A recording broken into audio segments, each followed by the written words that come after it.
you ever felt? Are you listening? Halo, salam sejahtera bagi kita semua hari ini. Dengan saya Herman, senang sekali hari ini bisa berjumpa lagi dengan teman-teman sekalian. Tahu nggak teman-teman, postingan saya hari ini adalah bagian yang terakhir dari Kapitel 1. Nggak berasa ya, waktu begitu cepat berlalu, tahu-tahu Kapitel 1 sudah hampir terselesaikan. Nah, bagi teman-teman yang mau belajar bahasa Jerman di sini, ikuti terus postingan saya, jangan kemana-mana. Postingan saya hari ini akan membahas tentang possessive pronomen. Tapi sebelumnya saya ingatkan dulu kepada teman-teman, karena nanti di possessive pronomen ini saya akan sedikit melebar. Tetapi yang terpenting bagi teman-teman harus mengetahui dulu, yang terpenting harus mengerti terlebih dulu apa itu possessive pronomen. Jadi jangan panik dulu, ya. Nah, baik. Sekarang kita mulai saja. Apa itu possessive pronomen? Possessive pronomen itu adalah berkaitan dengan kepemilikan dari suatu kata benda, sehingga sering disebut sebagai kata ganti kepunyaan. Kalau saya hubungkan dengan personal pronomen berdasarkan kasusnya, maka possessive pronomen ini bisa digunakan di dalam bentuk datif dan genitif. Jangan panik dulu teman-teman, tenang saja. Ya, kita dengarkan dulu ya. Apa itu datif dan genitif? Bagi teman-teman yang masih belum belajar apa itu datif dan genitif, nanti juga akan belajar tentang kedua kasus ini. Belum juga belajar membuat kalimat, tetapi kita sudah ketemu datif dan genitif. Wah, kelihatannya sangat sulit sekali ya. Tapi enggak teman-teman, karena datif dan genitif saya kaitkan juga ke dalam possessive pronomen, karena kedua kasus baik datif maupun genitif ada kaitannya juga dengan suatu kepemilikan dari suatu kata benda, seperti halnya possessive pronomen. Sehingga lebih baik saya singgung, saya berikan gambaran di sini agar supaya teman-teman bisa lebih jelas melihatnya. Baik, kita lihat sekarang. Possessive pronomen yang ada di sini saya gambarkan dengan warna hijau. Kemudian untuk kasus datif saya gambarkan dengan warna merah. Kemudian genitif saya gambarkan dengan warna biru. Kita lihat di dalam contoh kalimat. Ist das deine Uhr? Kita perhatikan di sini. Di sini adalah berwarna hijau. Deine di sini adalah merupakan possessive pronomen, di mana untuk orang kedua tunggal, di mana kata bendanya adalah Uhr, yang mana jenisnya adalah feminin. Jadi untuk orang kedua tunggal adalah deine. Apakah itu jammu? Bahasa Indonesianya seperti itu. Ya, das ist meine Uhr. Ya, itu adalah jamku. Ya, jadi ku di sini tidak lain adalah meine. Jadi merupakan suatu possessive pronomen. Atau bisa saya buatkan dalam kasus datif sebuah kalimat dengan jawaban ya, die Uhr ist von mir. Von mir di sini adalah datif. Kita perhatikan di sini. Kalau saya terjemahkan, ya, jam itu adalah dariku atau dari saya. Dariku itu adalah datif, kasus datif. Yang mana juga datif ini adalah menyatakan kepemilikan dari suatu kata benda. Kata bendanya di sini adalah jam. Ya. Kemudian yang kedua, ya, die Uhr gehört mir. Ya, jam itu adalah milikku. Ya, mir di sini adalah datif.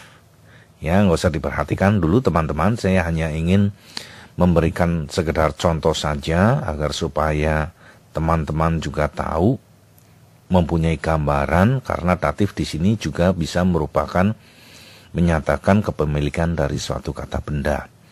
Kemudian jawaban lainnya, nein, das ist nicht meine Uhr. Enggak, itu bukan jamku. Meine di sini adalah juga possessive pronomen, di mana meine itu adalah untuk orang pertama tunggal, mein, ya, posesifnya. Kemudian ur jenisnya adalah feminin, sehingga possessive pronomennya adalah meine Uhr, ya. Kemudian untuk datifnya, die Uhr ist von Paul. Jam itu dari Paul. Jadi von Paul itu adalah datif, ya. Jadi jam itu adalah milik Paul. Bisa saya tuliskan secara datif, die Uhr ist von Paul, ya.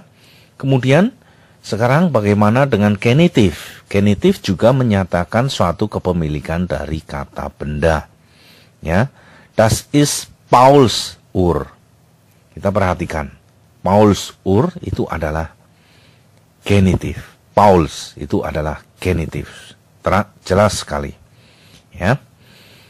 Kemudian yang paling bawah, das ist seine Uhr, itu adalah posesif. Itu adalah jamnya. Nyanya siapa? Kalau di sini adalah nyanya Paul, ya. Kalimat-kalimat di atas merupakan suatu gambaran possessive pronomen yang bisa kita alih fungsikan ke dalam bentuk kasus datif maupun genitif. Selain itu, possessive pronomen dapat juga digunakan sebagai yang pertama, Nomenbegleiter in Funktion eines Artikels, yaitu genitif. Kita perhatikan judulnya, Nomenbegleiter. Nomen itu adalah kata benda, Begleiter itu adalah pendamping. Jadi, pendamping kata benda di dalam suatu fungsi dari sebuah artikel kata benda. Disebut juga di dalam bahasa Jerman sebagai possessive article, di mana sebagai pendamping kata benda yang fungsinya seperti sebuah artikel yang letaknya di depan kata benda. Ya. Kemudian yang kedua, Nomenvertreter ohne Nomen. Ini agak sedikit ya lucu ya kalau saya perhatikan judulnya, Nomenvertreter ohne Nomen. Jadi kalau Vertreter itu adalah perwakilan, ya, tanpa kata benda. Jadi kata benda, kalau diterjemahkan kata perwakilan kata benda tanpa kata benda, kita tidak bisa menerjemahkan seperti itu, ya. Nomenvertreter ohne Nomen maksudnya adalah sebagai pengganti kata benda yang mana sudah disebutkan sebelumnya. Nah, nanti kita akan bahas satu persatu. Kita mulai dulu dari yang pertama, Nomenbegleiter in Funktion eines Artikels, ya. Jadi yang pertama merupakan bentuk possessive pronomen yang ditujukan untuk seseorang atau person yang mana juga berkaitan dengan orang tersebut. Contoh, untuk orang pertama tunggal sebagai pembicara, ya. Possessive pronomennya adalah mein. Kemudian orang kedua tunggal yang diajak bicara, yaitu du, yaitu kamu, possessive pronomennya adalah dein. Kemudian ada orang ketiga tunggal maskulin, yaitu er, ya. Er itu dia laki-laki, ya. Biasanya orang ketiga tunggal ini kita gunakan untuk sebuah kata benda yang jenisnya adalah maskulin. Kemudian R tadi posesifnya adalah sign. Kemudian feminin, ya, yaitu she, posesif pronomennya adalah ear. Kemudian does itu adalah neutral, posesif pronomennya juga adalah sign seperti R, sama. Kemudian untuk orang pertama plural, wir, posesif pronomennya adalah unser. Kemudian untuk orang kedua plural, yaitu ihr, posesif pronomennya adalah euer. Kemudian yang terakhir, orang ketiga plural. Di sini ada si besar dan si kecil. Ya, posesif pronomennya adalah ihr. Kalau si-nya besar, maka posesif pronomennya adalah ihr, juga menggunakan i besar. Kemudian si, kalau di sini adalah si yang huruf kecil, maka posesif pronomennya juga ir, tapi i-nya adalah huruf kecil. Dari bentuk posesif pronomen ini, teman-teman, bisa saya gambarkan ke dalam sebuah tabel sebagai berikut, teman-teman. Bagi teman-teman yang baru saja belajar bahasa Jerman, nggak usah panik, teman-teman. Perhatikan saja bagian yang nominatif di situ, ya. Kemudian di situ ada tulisan M garis miring N. Kemudian F garis miring PL. Apa itu? M garis miring N. Saya mulai dengan M. M itu adalah kata benda yang jenisnya adalah maskulin. Kemudian N adalah kata benda yang jenisnya adalah neutral pada baris pertama, ya. Kemudian baris kedua, F itu adalah kata benda yang mana jenisnya adalah feminin. Kemudian PL di situ adalah kata benda yang jenisnya adalah plural. Jadi kita lihat untuk nominatif, untuk ich orang pertama tunggal yaitu mein. Orang kedua tunggal yaitu du, yaitu posesif pronomennya adalah dein. Kemudian untuk orang ketiga tunggal maskulin yaitu R, posesif pronomennya adalah sein. Kemudian orang ketiga tunggal feminin, posesif pronomennya adalah ihr. Kemudian orang ketiga tunggal neutral yaitu S, posesif pronomennya adalah sein. Kemudian orang pertama plural, posesif pronomennya adalah unser. Kemudian untuk orang kedua plural yaitu ihr, posesif pronomennya adalah euer. Kemudian orang ketiga plural si, saya kurang itu mestinya ada si besar juga di sana, ya. Posesif pronomennya adalah ihr. Ir itu menggunakan huruf i kecil untuk si yang kecil. Kalau si yang besar menggunakan huruf i besar yaitu ir, ya. Ir, i-nya besar untuk si besar, ya. Kemudian baris kedua untuk orang pertama tunggal yaitu ich. Untuk kata benda yang feminin atau plural, maka posesif pronomennya adalah meine. Kemudian, untuk orang kedua, tunggal, deine. Orang ketiga, tunggal, R, di sini adalah seine. Orang ketiga, tunggal, si, yaitu untuk feminin atau plural. Posesif pronomennya adalah ihre. Kemudian untuk orang ketiga neutral, feminin, plural, posesif pronomennya adalah seine. Kemudian untuk orang pertama plural, unsere.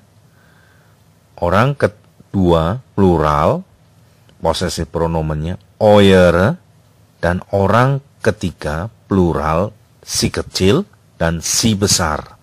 Ya, posesif pronomennya adalah ihre, i-nya yang pertama adalah kecil karena untuk si kecil.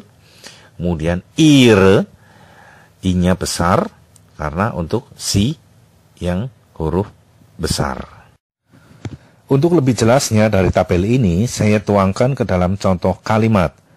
Kita perhatikan kalimat ini. Mein Hund heißt Nero. Kita perhatikan subjeknya. Mein Hund. Ya. Yang mengajak bicara adalah saya. Ya, artinya anjingku bernama Nero. Ya. Yang mengajak bicara adalah saya. Maka saya di sini adalah orang pertama singular. Ya. Sehingga posesifnya adalah mein. Kemudian setelah posesif itu kita perhatikan kata bendanya. Kata bendanya itu apa? Kata bendanya adalah Hund. Ya. Hund itu adalah jenisnya adalah maskulin. Sehingga karena maskulin kita tidak perlu menambahkan imbuhan apapun di belakang posesifnya. Sehingga kalimatnya tetap mein Hund heißt Nero. Kemudian kalimat yang kedua, wie heißt dein Freund? Siapa nama temanmu? Ya. Nah, mu di sini adalah orang yang diajak bicara, yaitu kamu. Ya. Kamu tidak lain adalah orang kedua singular, di mana posesif pronomennya adalah dein. Setelah itu langkah kita yang berikutnya adalah menentukan jenis artikel dari kata bendanya. Freund, jenisnya apa? Jenisnya adalah maskulin. Karena maskulin, kita tidak perlu menambahkan imbuhan apapun di belakang posesif pronomen. Sehingga kalimatnya, wie heißt dein Freund? Ya. Kemudian kalimat yang ketiga, ist das sein Kind? Apakah itu anaknya? Nya siapa? Nya dia laki-laki. Ya, dia laki-laki adalah orang ketiga singular, ya, di mana posesif pronomennya adalah sein. Kemudian langkah kita selanjutnya kita memperhatikan kata bendanya. Jenis kata bendanya apa? Di sini kata bendanya adalah Kind, ya, Kind. Jenis kata bendanya adalah neutral. Untuk neutral maupun maskulin, kita tidak perlu menambahkan imbuhan apapun di belakang posesifnya. Sehingga kalimatnya, ist das sein Kind? Apakah itu anaknya? Kemudian, kalimat selanjutnya, ist ihre Tasche teuer? Ya, apakah tasnya mahal? Nya siapa? Dia perempuan. Dia perempuan tidak lain adalah juga orang ketiga singular. Ya, di mana posesifnya adalah ihr. Kemudian kita perhatikan nomennya atau kata bendanya. Kata bendanya apa? Tasche. Ya. Jenisnya apa? Tasche. Tasche jenisnya adalah feminin. Kita perhatikan di sini. Feminin. Karena dia feminin, maka kita harus menambahkan imbuhan e di belakang posesif pronomennya. Sehingga menjadi ihre. Sehingga kalimatnya ist ihre Tasche teuer? Ya, kemudian untuk kalimat selanjutnya, das Baby schreit. Seine Hose ist nass. Bayi itu berteriak. atau bayi itu menjerit, celananya basah. Ya. Nah, kita perhatikan di sini, nya siapa? Nya adalah nya orang ketiga singular. Di sini adalah S. S tidak lain adalah das Baby. Ya, kita perhatikan di sini. Das Baby adalah jenis kata benda yang jenisnya adalah neutral. Sehingga di sini S. Posesif pronomennya apa? Posesif pronomennya adalah sein. Ya, sama seperti orang ketiga singular, yaitu R. Ya. Kemudian kita perhatikan kata bendanya Hose. Hose jenisnya apa? Hose jenisnya adalah feminin. Karena dia feminin, maka kita menambahkan imbuhan di belakang posesif pronomennya, yaitu imbuhan E di belakang posesif pronomennya. Sehingga kalimatnya menjadi Das Baby schreit, seine Hose ist nass. Ya. Nah, teman-teman, bagaimana? Bisa mengikuti apa yang sudah saya jelaskan?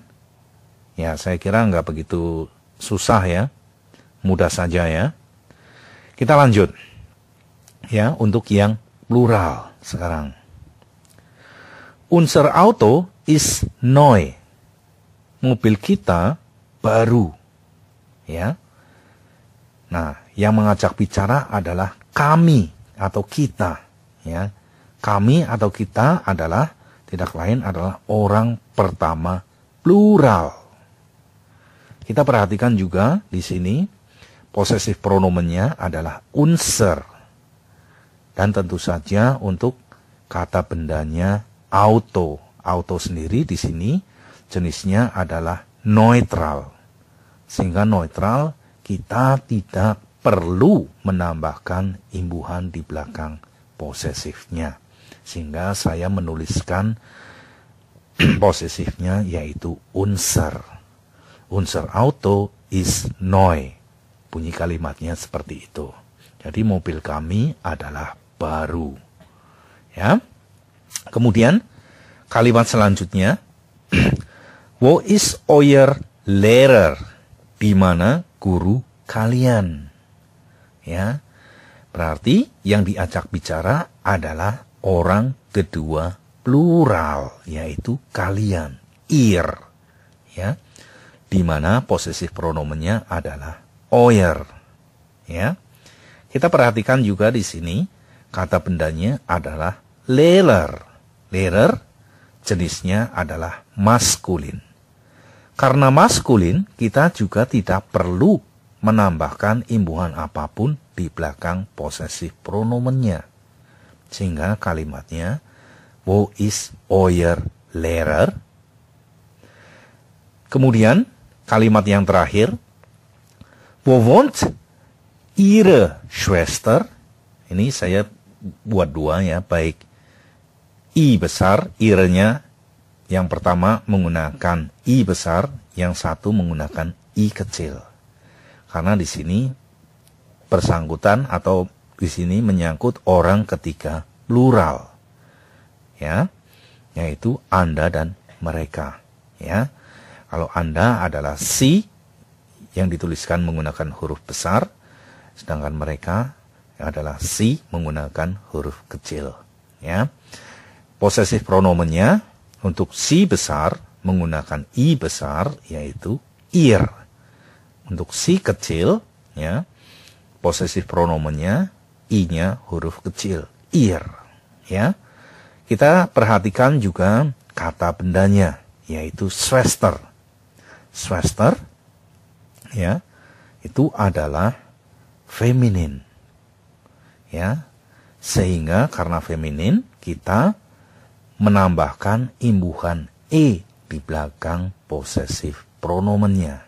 Sehingga bunyinya, wo wohnt ihre Schwester? Di mana saudara perempuanmu, di mana saudara perempuan Anda tinggal? Ya. Atau di mana saudara perempuan mereka tinggal? ya.